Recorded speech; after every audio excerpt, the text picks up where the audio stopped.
আজ টেড়ে মেড়ে দিয়ে নতুন কিছু করার চেষ্টা করব। গাজর, টমেটো, পেঁয়াজ নিয়ে নেব, তারপর কিছুটা ছোলা নিয়ে নেব, তারপর ওগুলোকে এক এক করে কুচি কুচি করে নেব, তারপর ওগুলোকে একসঙ্গে মিক্স করে নেব।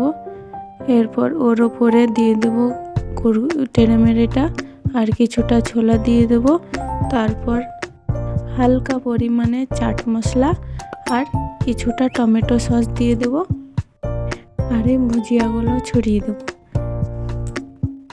এরপর ওগুলোকে একসঙ্গে মিক্স করে নিয়ে একবার মুখে ভরতেই সেই স্বাদ। আপনারা বাড়িতেও এই জিনিসটা করে দেখতে পারেন, আর ওপর থেকে একটু লেবুর রস ছড়িয়ে দিলে টেস্টটা আরও বেড়ে যায়। আপনারাও যদি এরকম খেতে চান তাহলে একবার বাড়িতে করে দেখতেই পারেন। আমার ছেলে তো এই জিনিসটা একবার খেলে বারবার খেতে চায়। আর হ্যাঁ, টমেটোগুলো কিন্তু আমার গাছের, আমার ছাদ বাগান থেকে তোলা। ভিডিওটি ভালো লেগে থাকলে লাইক করে দেবেন।